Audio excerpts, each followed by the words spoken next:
আমরা দেখেছি জাতীয়তাবাদী দল বিএনপির শাসন, আমরা দেখেছি জাতীয় পার্টি এরশাদের শাসন, আমরা দেখেছি আওয়ামী দুঃশাসনের শাসন, আমরা দেখেছি মঈনুদ্দিন ফখরুদ্দিনের শাসন, আমরা দেখেছি বর্তমান সরকার উপদেষ্টা ইউনূস সরকারের শাসন।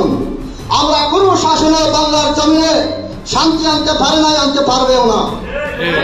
গত 17 সেপ্টেম্বর নসিরগঞ্জ বাজারে বাংলাদেশ খেলাফত মজলিস কুলাউড়া দক্ষিণ ইউনিট গঠনের লক্ষ্যে এক দাওয়াতি মজলিস অনুষ্ঠিত হয়। উক্ত মজলিসে 54 সদস্য বিশিষ্ট একটি নতুন কমিটি ঘোষণা করা হয়েছে। এতে সভাপতিত্ব করেন বাংলাদেশ খেলাফত মজলিসের কুলাউড়া উপজেলা শাখার সভাপতি শাইখুল হাদিস মাওলানা ইউনুস আহমদ। আমি আপনাদের উদাত্ত আহ্বান রাখি, সুন্দর একটি কমিটি করে এই এলাকার মানুষকে এই সংগঠনের দিকে কানেক্টেড করার জন্য। যেন মামলার সাথে লক্ষ লক্ষ মানুষের সাথে এটা দেখতে খারাপ লাগছে। তখনই করছে যে এই সরকারে যে আমার দিন শেষ। বাংলার জমিনে একমাত্র দিনকে কায়েম করতে হবে, কোরআনের শাসন ব্যতীত বাংলার জমিনে শান্তি আসতে পারে না।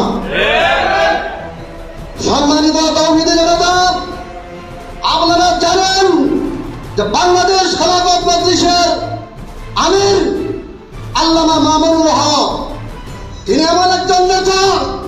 আরো অনেক ইসলামী দলই বাংলাদেশে আছে, কিন্তু মামুনুল হকের মতন নেতা আর কোন দলের মধ্যে নাই।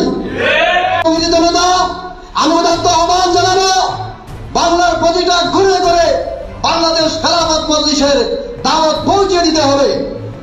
53 বছর আগে বাংলাদেশ স্বাধীন হয়েছে, 53 বছর পরেও বাংলার মানুষ আজকে শোষণের বিরুদ্ধে যুদ্ধ করতে হয়, বাংলার মানুষ দুর্নীতির বিরুদ্ধে যুদ্ধ করতে হয়, বাংলার মানুষ টেন্ডারবাজির বিরুদ্ধে যুদ্ধ করতে হয়, বাংলার মানুষ সন্ত্রাসীদের বিরুদ্ধে যুদ্ধ করতে হয়। 16 বছর মানুষ স্বৈর শাসন দেখছে, মারুন স্বৈর শাসনকে ঠেকাইয়া বিদায় কইরা 24-এর গণ অভ্যুত্থানের মাধ্যমে নতুন বাংলাদেশ পাইছি আমরা, ঠিক না?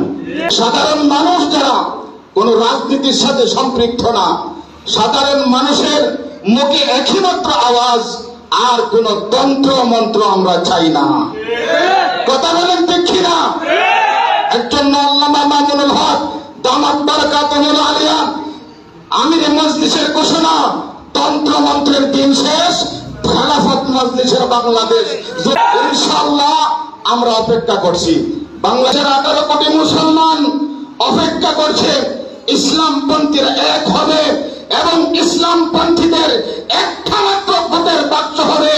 ইনশাআল্লাহ বুকে হাত দিয়ে বলতে পারি, ইসলামপন্থীদের যদি একটা মাত্র বাক্স হয়, ইসলামের বাক্স হয়, ওই বাক্সকে ঠেকানোর মতো কোন মানুষ বাংলার জমিনে নাই।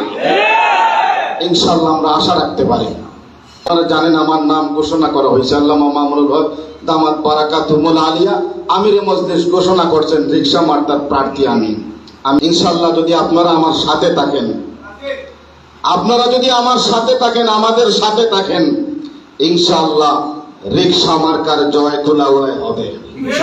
এতে উপস্থিত ছিলেন উপজেলা শাখার সাধারণ সম্পাদক মাওলানা আবুল কালাম আজাদ, সিনিয়র সহসভাপতি মাওলানা আব্দুস সালাম, সহসভাপতি মাওলানা কাজী জুনায়েদ আহমেদ বেলাল, সহসভাপতি মাওলানা ইমরান আহমেদ, সহসভাপতি মাওলানা আব্দুস শুকুর।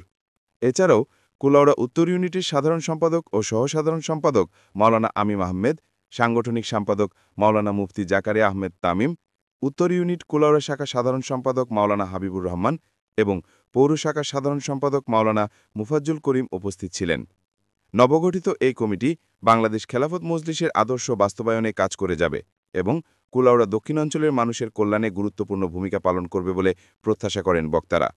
মজলিসে উপস্থিত সকলেই নতুন কমিটির সাফল্য কামনা করেন এবং আল্লাহ তাআলার কাছে দোয়া করেন যেন তারা তাদের দায়িত্ব সুচারুভাবে পালন করতে পারেন। নতুন এই কমিটি বাংলাদেশ খেলাফত মজলিসের লক্ষ্য ও উদ্দেশ্য বাস্তবায়নে কাজ করবে বলে নেতৃবৃন্দ আশাবাদ ব্যক্ত করেন। ওডিটিভির আপডেট নিউজ পেতে ইউটিউব থেকে দেখলে সাবস্ক্রাইব করুন, ফেসবুক থেকে দেখলে ফলো ও লাইক দিয়ে আমাদের সাথেই থাকুন।